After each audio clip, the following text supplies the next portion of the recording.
Boa noite a todos. Estamos dando início ao evento do mestrado.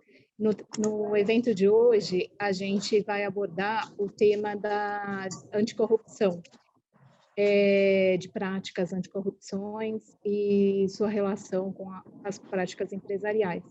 E é com grande honra que a gente traz aqui para ministrar essa palestra para a gente o professor Carlos Eduardo.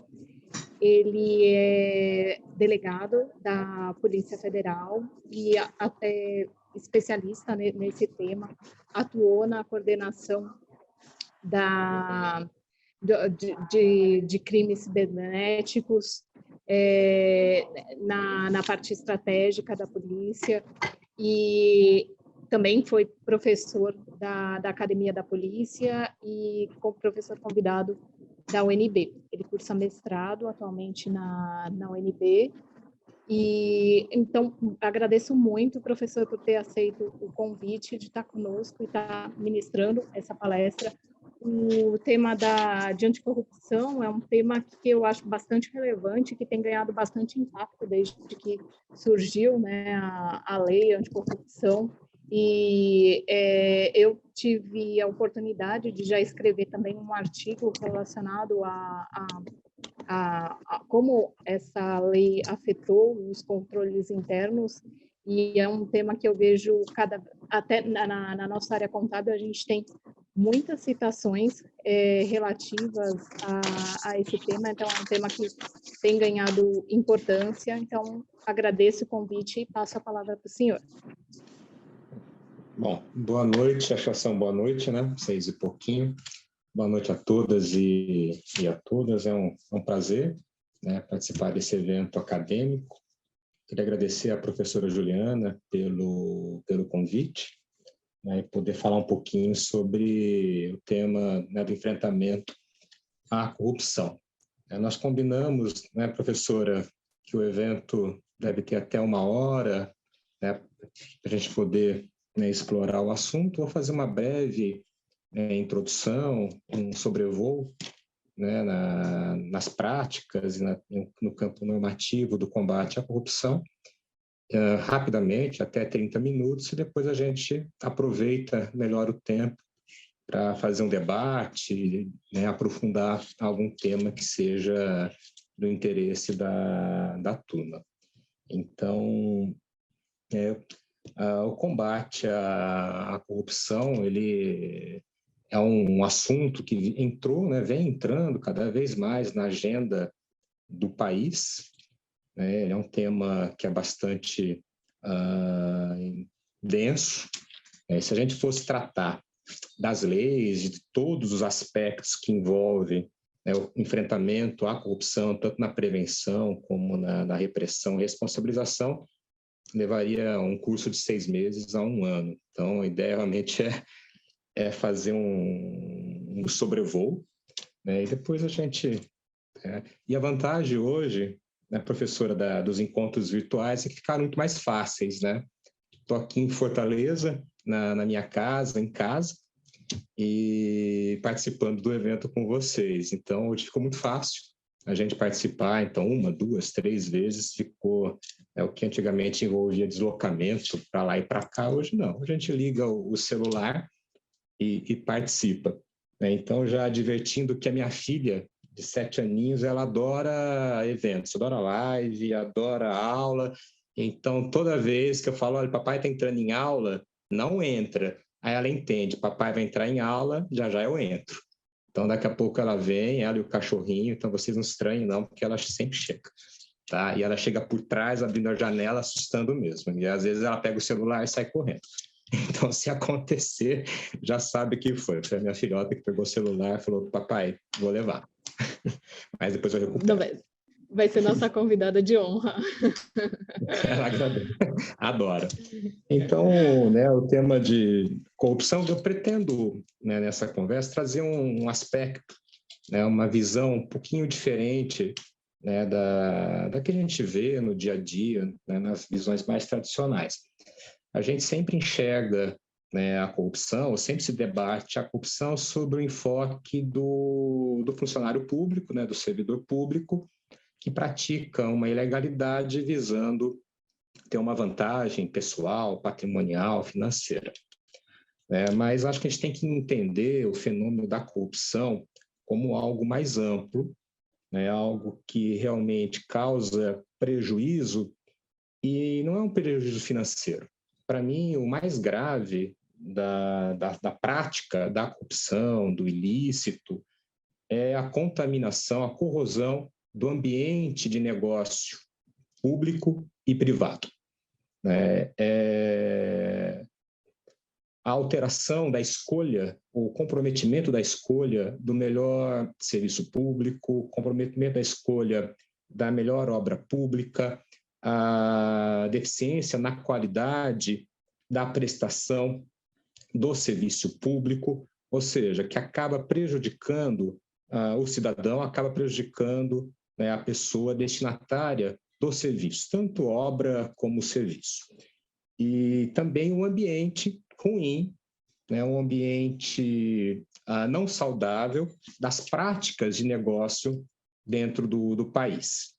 Então, quando nós temos um ambiente de corrupção e ele acaba sendo um conluio, e eu não enxergo a corrupção somente na ótica do servidor, mas vejo também que há muito interesse de empresas, de pessoas que comandam, gerenciam empresas, que têm um interesse em comprometer também o ambiente de concorrência, o ambiente de competição, para criar um mercado fechado. Aquelas empresas que topam, aquelas pessoas que topam participar de um ambiente corroído de negócios públicos. Então, criando uma barreira àqueles que não querem e que não aceitam participar desse tipo de negociação ou desse tipo de negociata. Acaba fechando um grupo, acaba se constituindo um cartel, no pior sentido da palavra, que impede o ingresso de novos atores no processo concorrencial, no processo de licitação, tirando a oportunidade de novas pessoas, inclusive com boas ideias, com bons serviços, entrarem no mercado concorrencial de obras e serviços públicos. E eu digo que é um conluio, que é uma aliança, principalmente na grande corrupção, na corrupção mais estruturada, há uma aliança entre a empresa e alguns atores de governo, porque, na verdade, o dinheiro que sai para a prática da corrupção, ela não é nem da empresa e nem do agente público. O dinheiro que sai, o dinheiro que a empresa, em tese, paga ao servidor, não é dela. O dinheiro é do contribuinte, o dinheiro é nosso. Porque, na verdade, a empresa ela faz um sobrepreço, a empresa paga mais, ela cobra mais e desvia parte do que ela cobrou a mais para dividir com o agente público. Então, na verdade, o dinheiro não sai dela, sai do nosso bolso. Então, nós somos prejudicados duas vezes. Uma vez, porque a qualidade do serviço ou da obra, ela, em regra, é pior, porque precisa ter um preço para que haja um espaço para se devolver aos agentes envolvidos, tanto privados como públicos. Então, a gente recebe um serviço pior e pior, nós pagamos por isso. O dinheiro não é da empresa, o dinheiro não é do empresário, o dinheiro não é do agente, o dinheiro é nosso tributo. Então, o que nós percebemos é que há realmente, na grande corrupção, não na pequena, mas na grande estruturada, esse acordo, esse arranjo entre o empresário corruptor e o agente público corrompido. E que tem o prejudicado, que somos todos nós que pagamos essa conta e recebemos um serviço pior. Então, nesse contexto, a gente vem aprimorando a nossa legislação, tanto por um esforço interno, como também por um incentivo internacional.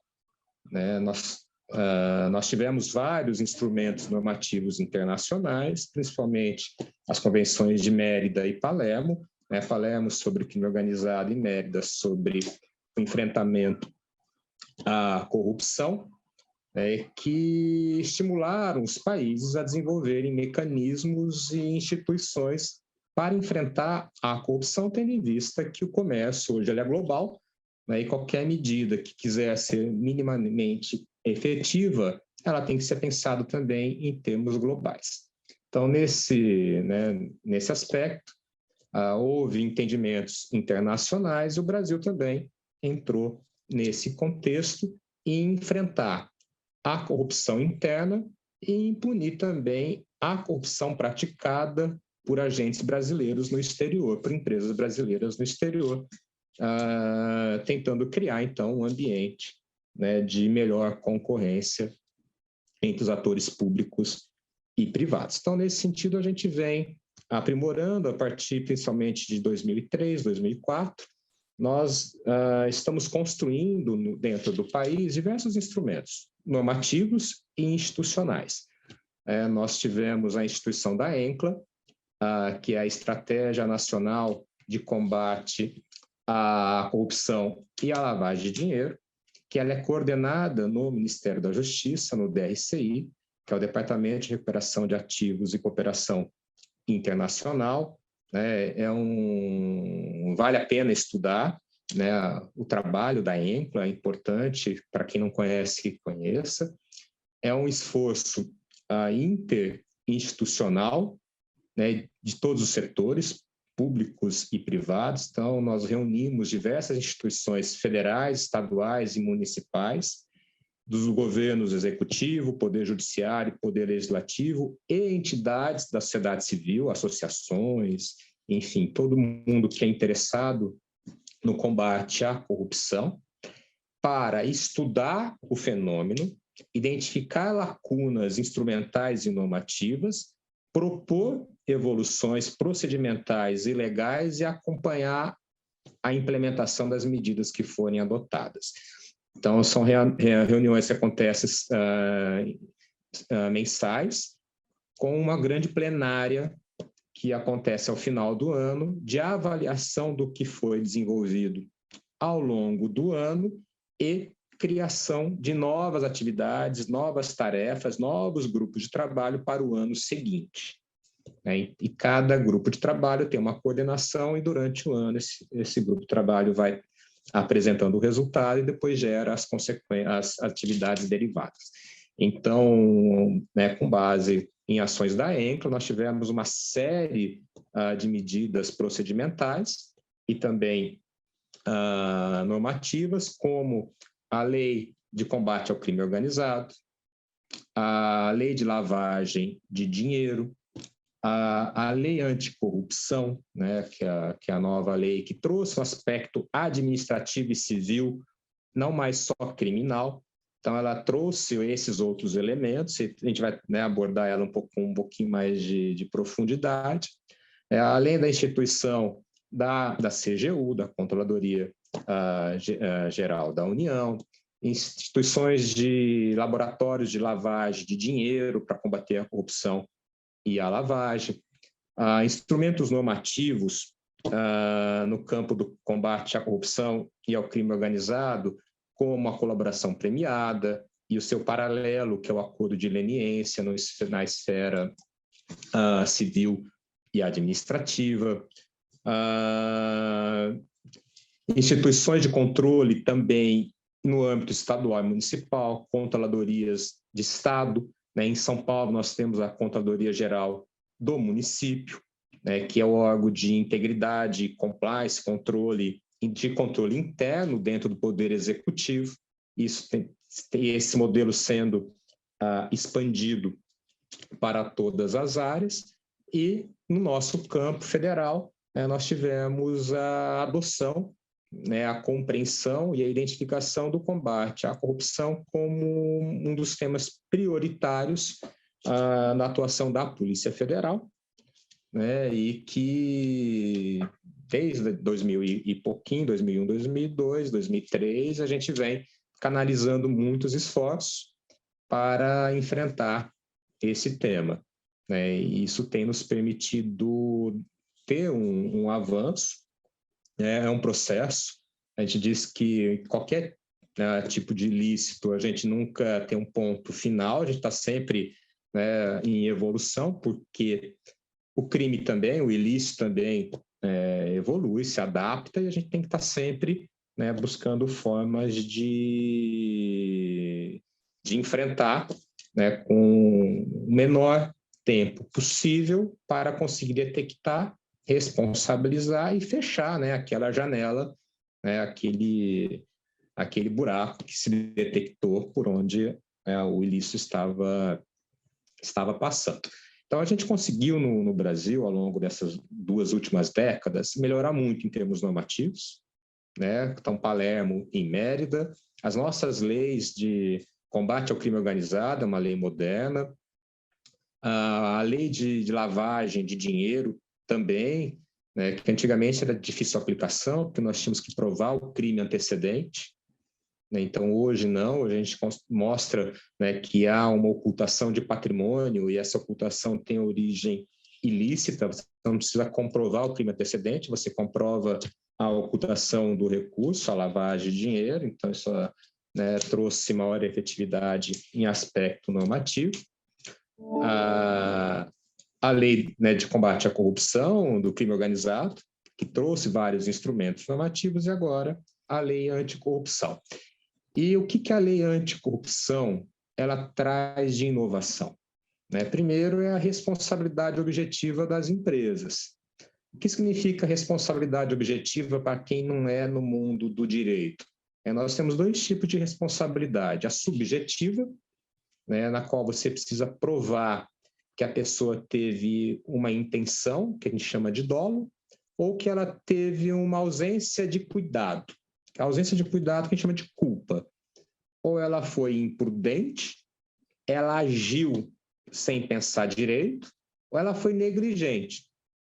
Ela pensou e não agiu.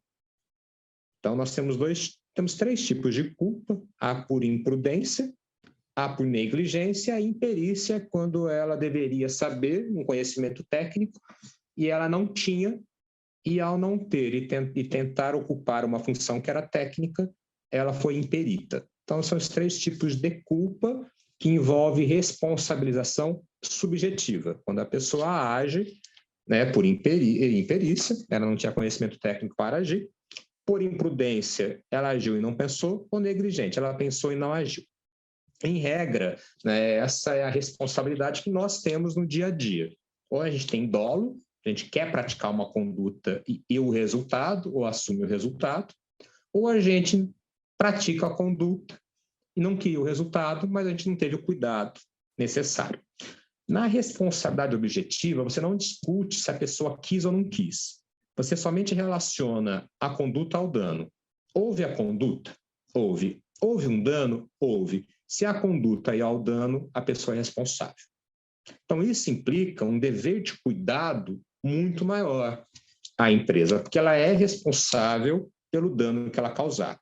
Então, se a empresa, alguém, né, quando a gente fala empresa, vamos colocar a pessoa do administrador, um colaborador, um funcionário, empregado, pratica um ilícito, a empresa é responsável, independentemente se a empresa agiu com dolo ou culpa. Ela tem responsabilidade objetiva por aquele dano que foi causado. Por quê? Porque se entende que hoje a empresa não pode mais alegar que não sabia. Então, isso exige da empresa um dever de saber, um dever de acompanhar, um dever de controlar os atos dos seus agentes. A empresa não pode fechar os olhos, ou aquela que a gente chama de cegueira deliberada. Eu faço de tudo para não ver. Eu crio uma série de camadas para que atos ilícitos sejam praticados por pessoas afastadas de mim. Por quê? Porque se tiver uma irregularidade, eu falo que eu não sabia, e ao não saber, eu não sou responsável. Então, o que a lei prevê? Que a partir de agora, você tem o dever de saber. E mesmo tendo o dever de saber, você é responsável pelos danos que foram causados. Então, no âmbito administrativo, a punição pode ser uma multa. se você tem o dever de saber, e mesmo assim alguma coisa aconteceu. Né? Mas, na gradação da multa, é aí que entra, né, a área de integridade e compliance. Quando você tem uma área de integridade e compliance, você demonstra que você sabe que tem o dever de saber e fez de tudo para saber. Você desenvolveu mecanismos, políticas, ações, planos efetivos e concretos para identificar e cessar e punir atos irregulares, atos ilícitos praticados pelos seus agentes. Então, você demonstra que você teve intenção e esforço em evitar efetivamente que um ilícito acontecesse. Então, por isso que a lei prevê uma série de regras de transparência e controle para que este órgão, esta seção, essa estrutura de compliance seja efetiva. Né? Compliance não é colocar na parede os quadrinhos de boa prática e falar, olha, temos um compliance. Não é fazer uma palestra uma vez ou outra e falar, olha, estamos aqui, pessoal. Não é isso. É mecanismos concretos, efetivos, reais, de que você tem procedimentos para identificar desvio. Então, se você tem um padrão de comportamento e você é detectável um desvio, você tem que ter mecanismos para detectar desvios, e esta área tem que ter os instrumentos técnicos e normativos para conseguir exercer a sua função. É como se ela fosse um ombudsman numa empresa jornalística. É como se ela fosse a nossa controladoria, corregedoria, nossa inteligência. É uma área que ela é fortalecida, né? Então, eu gosto de contar essa passagem, porque a Polícia Federal, antes de enfrentar a corrupção e os crimes praticados fora, nós fizemos um enorme esforço para identificar irregularidades praticadas dentro. Então, nós fortalecemos duas áreas, principalmente, que eram as nossas mais prestigiadas. A contra-inteligência, que são os policiais que investigam os policiais relacionados com o crime, e a corregedoria, que identifica irregularidades procedimentais formais. Então, nós fazemos dois tipos de controle. A gente controla todo tipo de ação procedimental formal e nós temos uma área de inteligência que identifica e acompanha os policiais para ver se eles estão agindo, né, em acordo com o crime organizado. Então, nós passamos muitos anos fazendo diversos trabalhos, inclusive envolvendo policiais. Por quê? Você não consegue combater irregularidade de fora se você tiver comprometimento interno. Então, nós fortalecemos a nossa inteligência e controle, que é a nossa integridade, e a partir daí depois passamos a atuar, a enfrentar, né, ilícitos praticados por terceiros. E as empresas que efetivamente tenham programas de compliance terão que fazer a mesma coisa. E não é simples, é complicado. Por quê? Porque você vai ter a própria empresa se investigando. E isso impõe limites, né? Impõe novos padrões de comportamento ético, impõe novos padrões de relacionamento, impõe, né, limitações a diversos tipos de culturas, né, de que vem de muito tempo. Então, isso exige uma decisão muito forte da organização, da empresa, em tomar essa medida, em uma consciência de que realmente é uma decisão que é certa, que ela tem custos e, eventualmente, vai se perder negócio, vai se perder relacionamentos.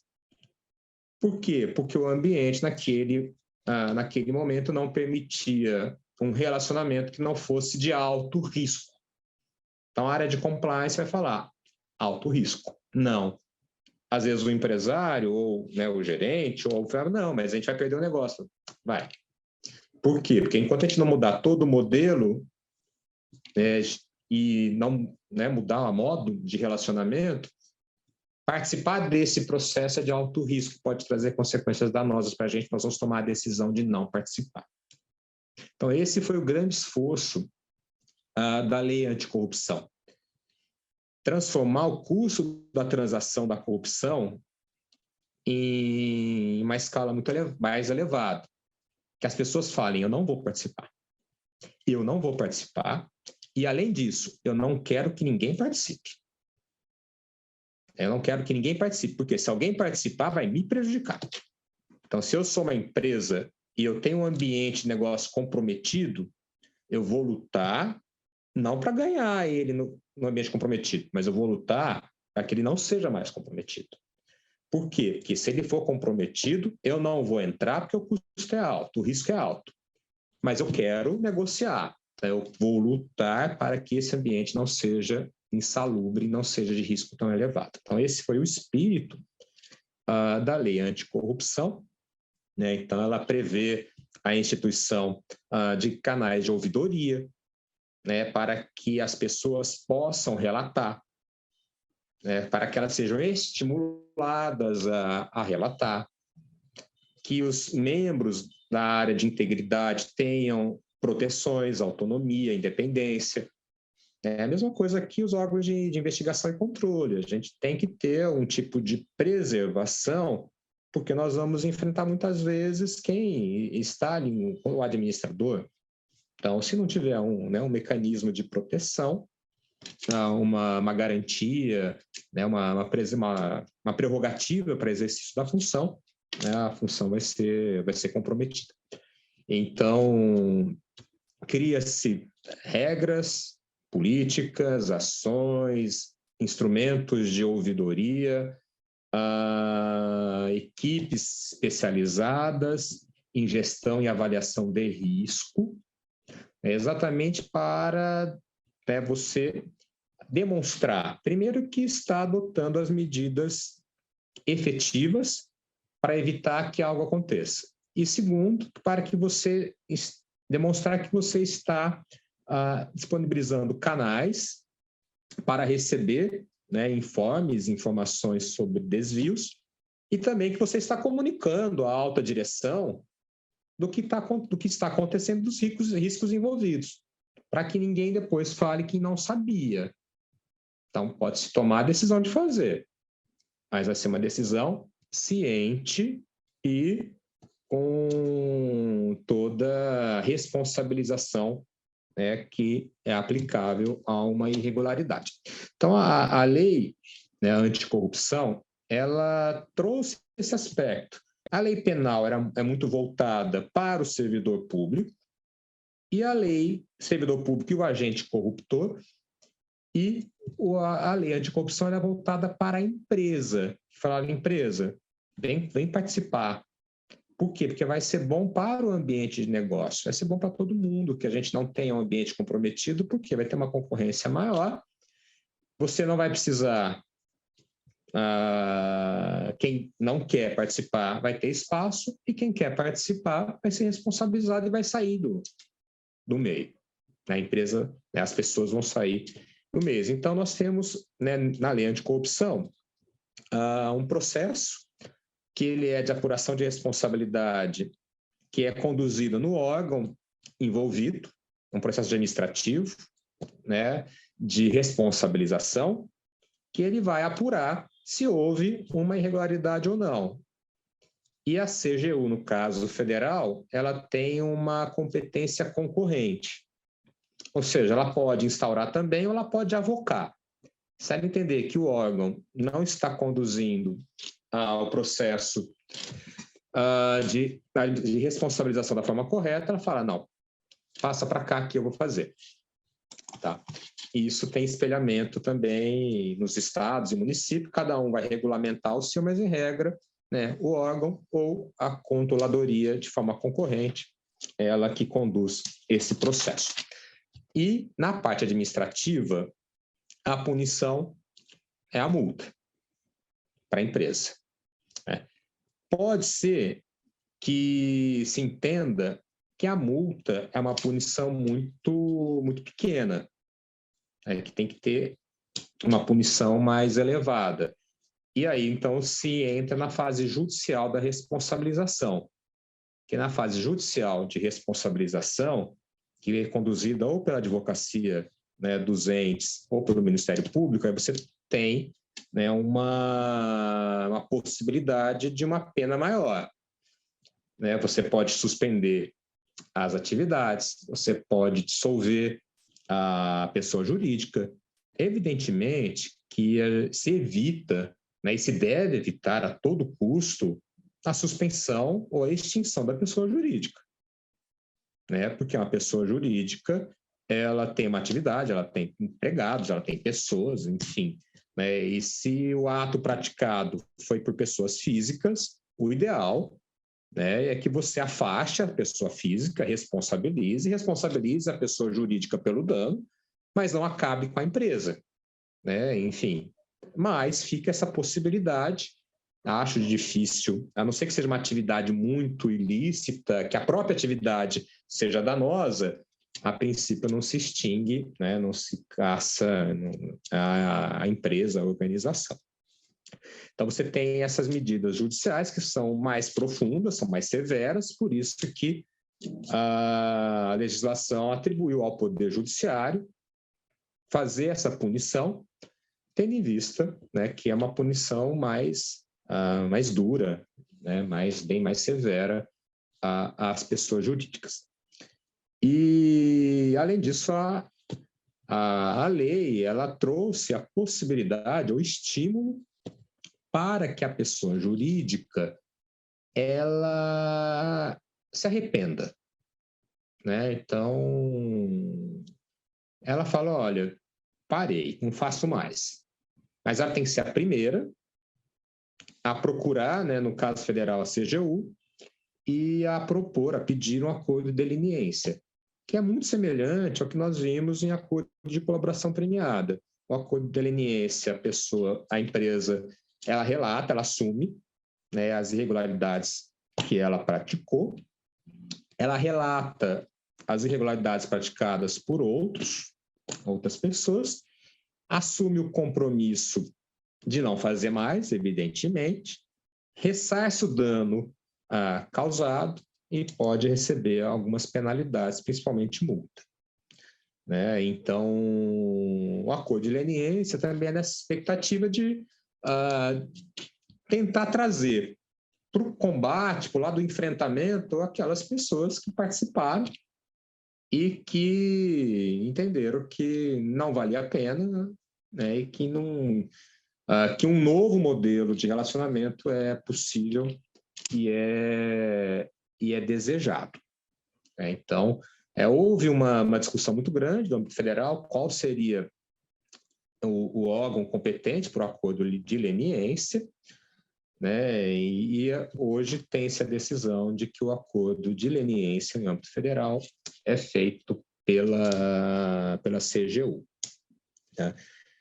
Evidentemente, tem vários aspectos, né, que envolvem o acordo de leniência, junto com a parte penal, se a confissão em um campo afeta o outro, né, se feita a colaboração premiada, se afeta o acordo de leniências, mas são aspectos jurídicos mais profundos que, né, só quero deixar um ponto ali de asterisco para sempre se pensar, né, mas que, como são temas novos, que o direito, o sistema vai ainda se adaptando, se moldando a essa nova realidade, que mais, né, com a prática, depois que a gente vai identificar e encontrar efetivamente como é que o sistema vai pacificar algumas questões, como essa da colaboração e da leniência. Então, a leniência feita com o Ministério Público,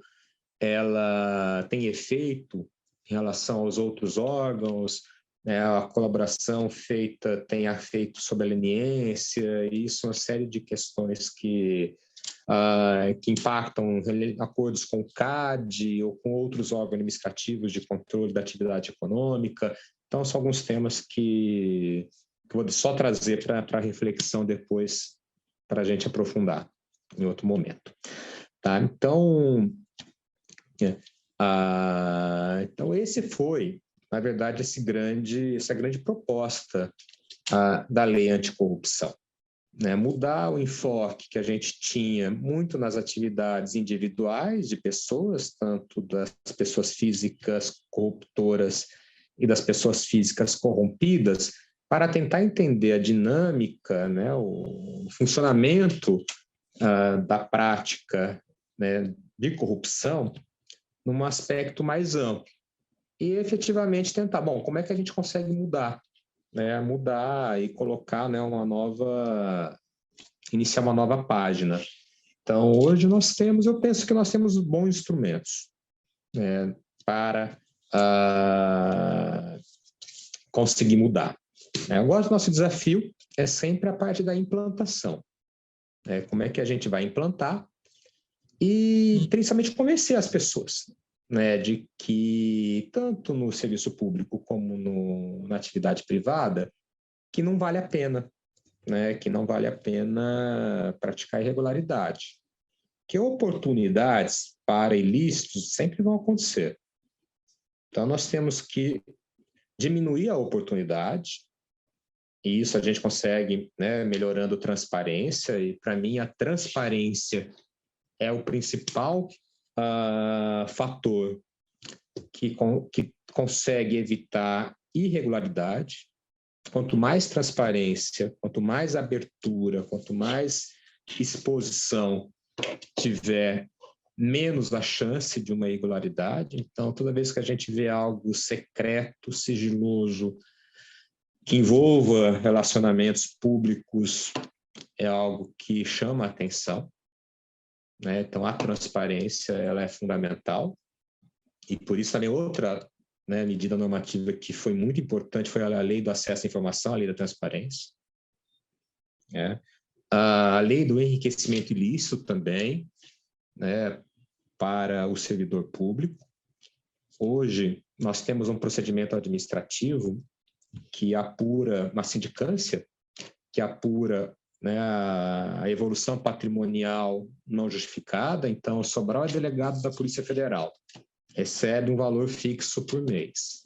De repente, ele passa a ter sinal exterior de riqueza, incompatível com a sua renda.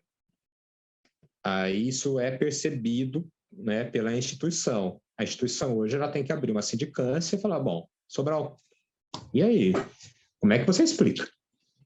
Né? Como é que, de repente, você comprou um avião, está andando para lá e para cá? Né? Como é que é isso? Recebi uma herança. Beleza, recebeu herança, está aqui e tal. Ok, arquivo. Se o Sobral não explica, aí ele responde um processo de enriquecimento ilícito. Por quê? Porque ele tem que justificar como é. Então, não precisa nem a administração, não precisa provar que eu pratiquei uma ilegalidade. O fato de ostentar uma IT, né, um padrão superior à minha renda, já justifica, como servidor público, já justifica uma responsabilização. Eu tenho que explicar. Inverte o chamado ônus da prova. Né? No direito, a gente tem muito isso, que é o ônus da prova. Quem acusa, prova. Então, se você me acusa de enriquecer ilicitamente, em regra, você tem que provar. A prova é que eu enriqueci ilicitamente. Agora não, agora inverteu. Se eu tenho sinais razoáveis, justificados, de que o meu padrão de vida é maior do que a minha renda, eu que tenho que provar que a minha renda é lícita. Então, isso mudou muito. Né? Isso impactou também, né? Assim como as comunicações para o COAF. Né? Hoje, tem várias atividades que elas são controladas, né? E qualquer atividade humana que envolve também uma exteriorização de riqueza tem que ser encaminhada para o controle administrativo de atividades financeiras, o COAF. E no COAF, essas informações vão lá, vão sendo juntadas na pessoa. Então, o Sobral recebeu 15 mil reais na conta dele. Não é do governo, ele é servidor público. É de quem? Aí o banco informa, ó, Sobral recebeu de Joãozinho tal, tal, tal. O banco informa, né? Aí o banco informa para o COAF, e quando essas informações elas chegam a um determinado volume, o COAF fala, opa, está muito fora do normal. Sobral recebeu R$1 milhão em dinheiro na conta dele nos últimos 12 meses. Está fora do padrão. O COAF informa as autoridades, informa a polícia, o Ministério Público, um relatório de inteligência financeira, o RIF. E aí a gente vai, então, investigar como por que o Sobral está recebendo. Então, esse controle das atividades, ele traz uma qualidade muito grande, né? Então, ele fez parte desse esforço das convenções, do GAFI, né? da OCDE, das convenções, da ENCLA. Então, nós temos hoje uma série de instrumentos, uma série de instituições que têm capacidades para conseguir enfrentar a corrupção. Então, o que nós temos que fazer agora, efetivamente, é convencer todo o sistema de que agir de forma ética, agir de forma responsável, ela é necessário. Mesmo que durante um período isso implique em prejuízo. Então, eu não tenho dúvida, né, que vai ter que abrir mão de negócios, que vai ter que enfrentar situações. Não tenho dúvida. Nem de um lado, nem de outro. Né? Todo mundo. Mas nós temos que fazer. Temos que fazer para que seja um ambiente melhor para todos nós. Para os servidores, né, que querem também, né, ter um ambiente mais saudável, para os empresários, para as empresas, né, que também têm uma oportunidade de transacionar com o serviço público sem precisar corromper e sem querer também criar um ambiente corrompido, que como eu comecei, muitas empresas têm o interesse em tornar o ambiente corrompido. Ela não é vítima do servidor público, ela é o agente. Ela torna o ambiente corrompido, ela força o ambiente corrompido. Por quê? Porque ela cria uma reserva de mercado. Ninguém entra. E quem entrar tem que praticar ilegalidade. E se praticar ilegalidade, fica na mão das pessoas. Porque uma vez que você entra e pratica ilegalidade, você é um criminoso também. Então, tem essa perspectiva que também, em alguns momentos, interesses de empresas em criar um ambiente corrompido para que ninguém entre, a não ser aqueles que querem jogar o jogo. E aí, quando você joga o jogo, você perde a sua independência, você perde a sua liberdade, você passa a ficar vinculado, né, àquele jogo. Então, nós temos que enfrentar todas essas características. Tá? Então, eu falei 40 minutos, professor, eu queria só fazer esse overview, e aí para a gente aprofundar alguns pontos, enfim, para deixar para a gente debater. Né? Sei que não aprofundei nenhum, mas eu acho, né, quis passar realmente essa visão mais ampla nesse momento do debate.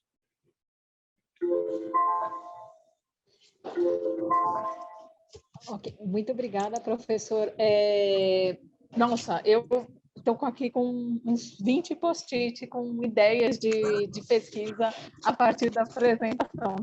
Vou depois vou abrir primeiro para a nossa plateia, né, para ver se alguém também tem alguma dúvida antes. Mas também não vou conseguir falar de todas as ideias, mas isso que a gente busca no evento do mestrado, de trazer essa interação com palestrantes de outra área, né? Então, os pontos que você trouxe aqui de direito, né, por exemplo, que a gente não está acostumado, abrem janelas para a gente pesquisar, que assim, a gente, no dia a dia contábil, a gente não tem essas ideias, né? E oportunidades muito ricas da gente aprofundar e correlacionar isso com a área contábil e trazer pesquisa. Mas antes de eu trazer alguns dos pontos, né, minha mesa está cheia aqui de post-it, queria abrir para a plateia se alguém tem alguma dúvida, algum comentário.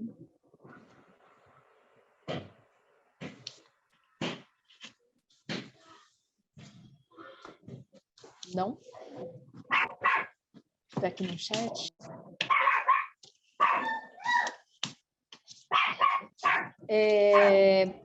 Bom, assim, eu gostei muito. Primeiro, novamente, o Sérgio colocou, de fato, a prevenção de uma fraude é muito trabalhosa, mas é grande e eficaz.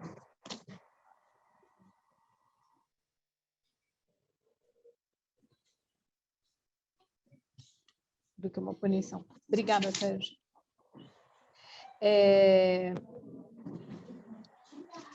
Assim, um dos pontos que eu acho que a gente pode fazer muita pesquisa, né? Até a palestra fica gravada e nossos estudantes do mestrado ou outros estudantes de mestrado que estão procurando temas e relacionados à corrupção, um dos pontos que você trouxe, essa questão da relação, né, da lei penal com a lei anticorrupção. Nos trabalhos contábeis, eu não vi ainda estudos abordando essa relação que pode ter, e eu vejo uma oportunidade grande, né, da gente pegar e ver como que uma se relaciona com a outra, o custo de uma, o custo de outra, né? Então, a gente pode ir por essa avenida, né? Eu vejo uma oportunidade pouco explorada ainda que a gente pode estar abordando.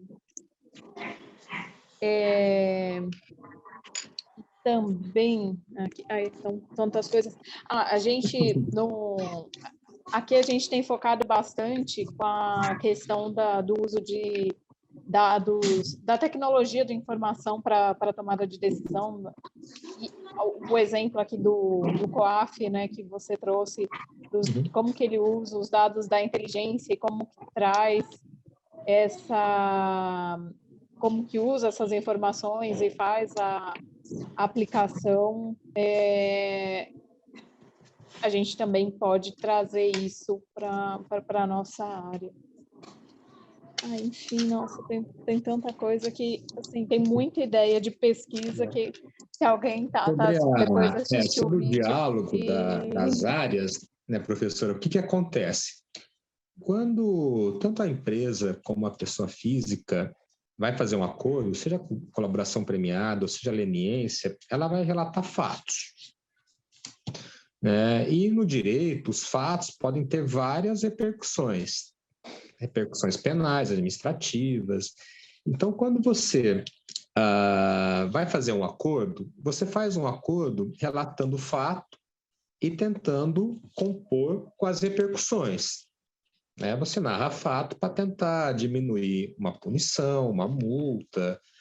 E quando as esferas estão separadas, se você revelar um fato que tem repercussão penal e administrativa e com quem você está fazendo o acordo não tem competência ou não tem um alinhamento, você pode revelar um fato, fazer um acordo na área administrativa, mas continuar exposto à responsabilização penal. E o inverso também. Então, você revela um fato, faz um acordo de natureza penal, só que você fica exposto às responsabilizações civis e administrativas. Então, esse foi o grande debate. E aí, como é que funciona na prática? É isso que o sistema está tentando se conciliar, que como as esferas são independentes, administrativa, penal e civil, na hora de você negociar em uma leniência, uma colaboração é um acordo, é uma negociação, na hora de negociar, você tem que colocar, né, todas as repercussões na balança. Então, esse foi o ponto que, para um estudo, né, acadêmico, me vejo como realmente uma área interessante. né? Porque tem aplicação também prática, e fala, bom, e aí?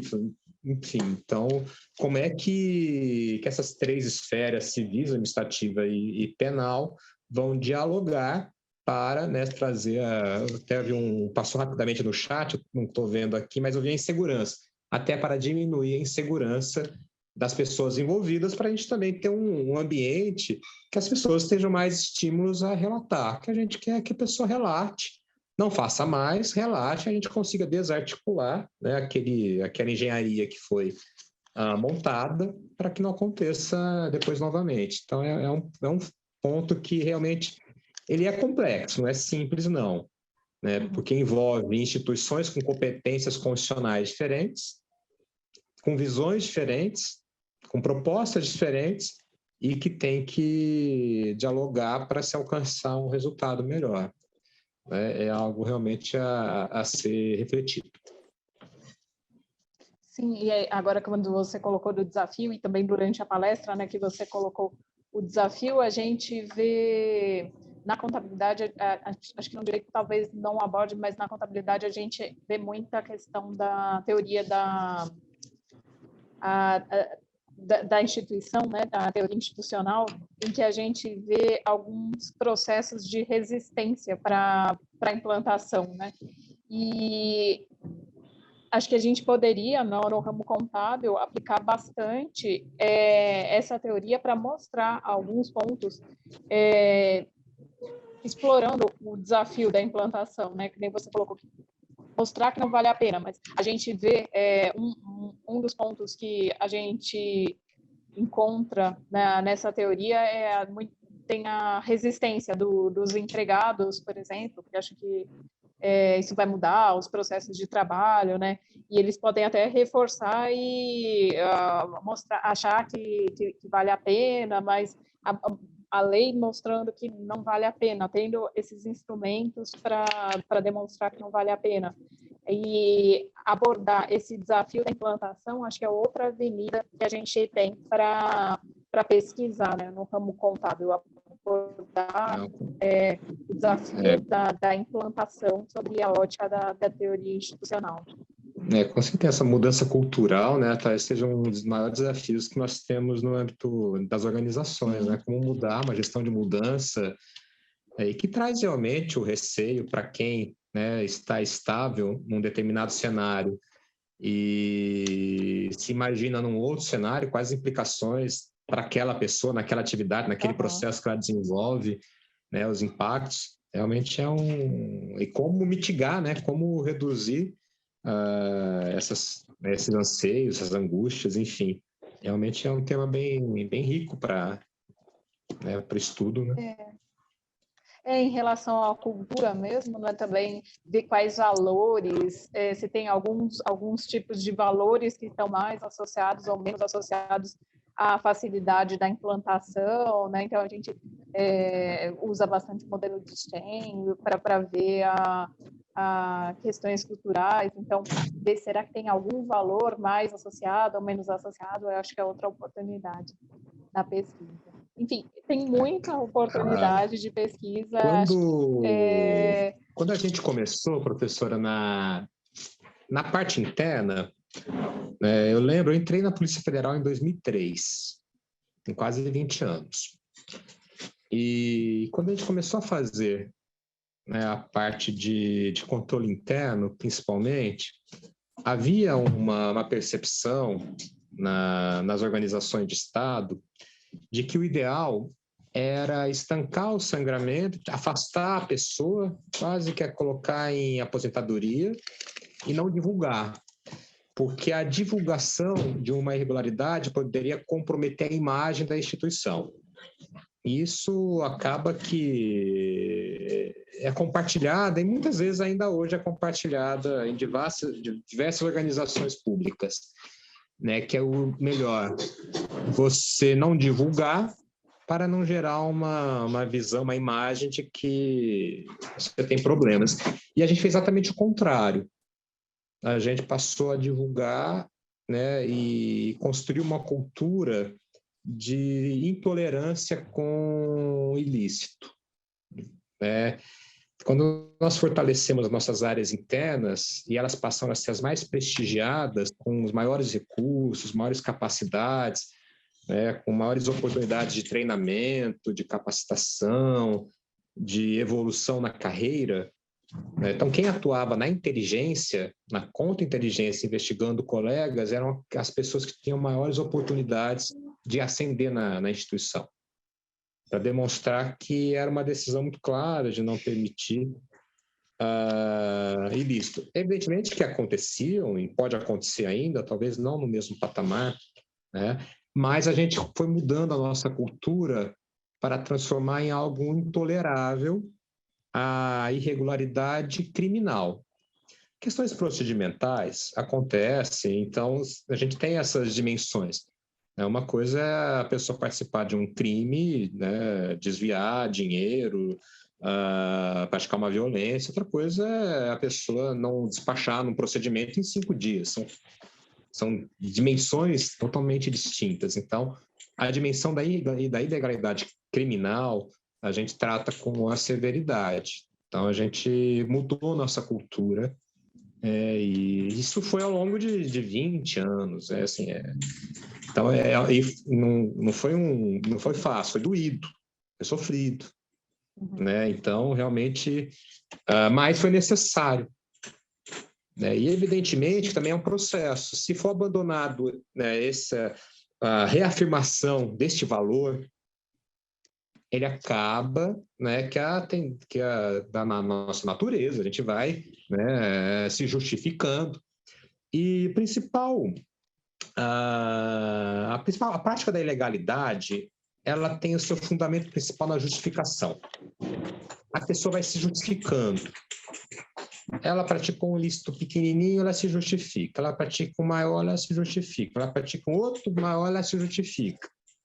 E ela vai se convencendo que aquilo é normal, de que aquilo é natural, de que aquilo é assim mesmo. Então, se você não vai enfrentando isso, mostrando que não, isso não é normal, isso não é natural, isso não é ético, isso não é legal, não é bacana, ao longo do tempo, as pessoas vão relativizando os controles éticos e vão se justificando.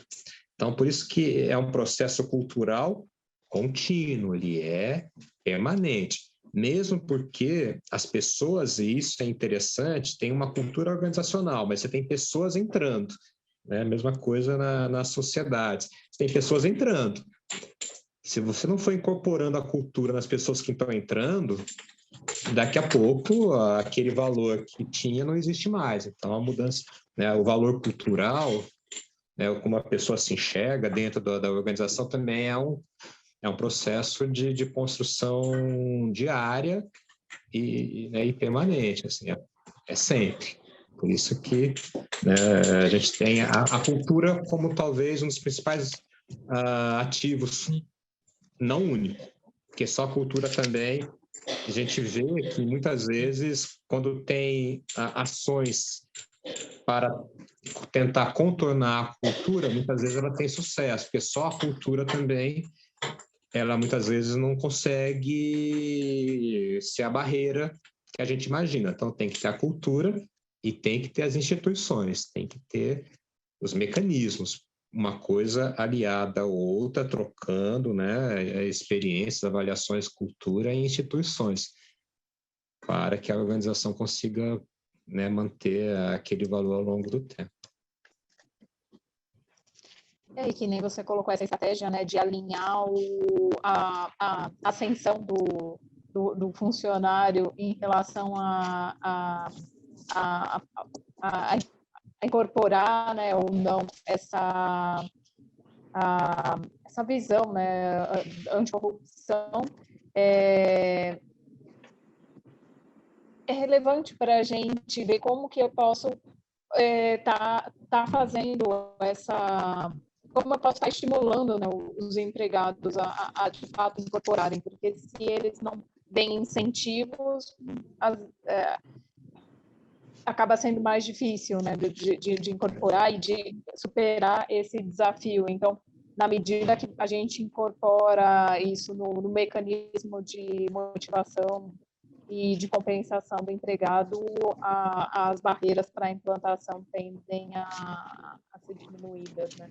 E é outro tema que a gente pode relacionar aqui na contabilidade, que a gente aborda bastante sistemas de mecanismos de motivação e compensação, né? Então, como que as práticas de anticorrupção podem se integrar nesses sistemas para incentivar, de fato, a sua aplicação, como o exemplo que você trouxe. Com certeza, né? A parte de estímulo, né? Retribuição, ela é fundamental, né? Toda pessoa quer ascender e ela percebe qual é o valor da organização dela para ascender. Então, né, quando ela tiver a percepção de que, né, o comportamento correto a permite uma ascensão, independentemente dos resultados, ela passa a entender que agir de forma certa é o caminho, né? Além de ser ético, de fazer bem para ela, também no ambiente profissional isso aí permite, né, uma evolução. Hoje, assim, eu particularmente tenho tristeza quando tem uma irregularidade interna, mas eu sinto orgulho da minha instituição não tolerar. E eu gostaria que ela não tolerasse sempre. Por quê? Porque a irregularidade praticada por um colega me compromete. Então, se eu tiver um ambiente que vários delegados da Polícia Federal sejam comprometidos, quando eu me apresentar como delegado, eita, mais um. Isso me compromete também enquanto profissional, enquanto pessoa, enquanto membro de uma família. Então, essa parte também importa, que a gente quer ter satisfação. A gente trabalha por salário, mas o salário, vocês sabem que não é o principal. O salário pode ser o principal quando ele está muito baixo, quando você está ali numa sobrevivência, mas depois de determinado, né, patamar, o salário passa a ser comparativo e outros valores entram, né, a satisfação, como que é que você é visto pela sociedade, a tua imagem, esses salários indiretos, isso tem grande valor. Então, quando você vê um ilícito praticado por alguém que te compromete, aí você fala, não, essa pessoa não está prejudicando só ele ou às vezes a minha empresa onde eu trabalho, está me prejudicando também. Porque eu sou parte, né, da organização. Eu sei que no serviço público, né, a gente tem quase que um contrato de fidelidade maior. Nossa fidelização é de 20, 30 anos. A gente entra no serviço público na perspectiva de passar grande parte. Nas empresas, talvez, não, mas mesmo assim, mesmo hoje, tem esse aspecto, né, do pertencimento e do comprometimento. Então, esse é um aspecto para a gente, para nós que temos um pertencimento de longo prazo, isso é muito importante. Por quê? Porque um desvio praticado por alguém me compromete no sentido de comprometer a imagem da sociedade, do corpo em que eu participo. Então, a gente consegue, assim, atraindo, né, mais pessoas ao jogo, né, trazendo o jogo, né, com outros interesses que não sejam somente os financeiros e monetários, né? Com certeza. Com tudo isso, eu estou aqui com um monte de ideias de pesquisa a partir disso. Vou retomar minha linha de pesquisa de corrupção. Acho que todo mundo que está assistindo aqui ao vivo e que vai assistir o vídeo também vai ter muitas ideias a partir dessa palestra. Eu só tenho novamente a agradecer muito, professor, por estar conosco, nos ter dado essa palestra. Muito obrigada. E sem palavras para agradecer. Eu que agradeço, né, a oportunidade, um bate-papo com todos vocês, fico à disposição. Para mim é um prazer, né, ainda mais num diálogo, gosto muito.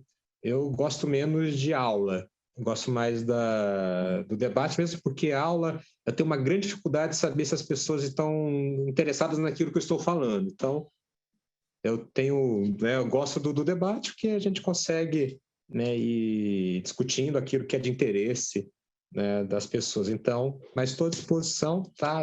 Como eu disse no começo, é fácil.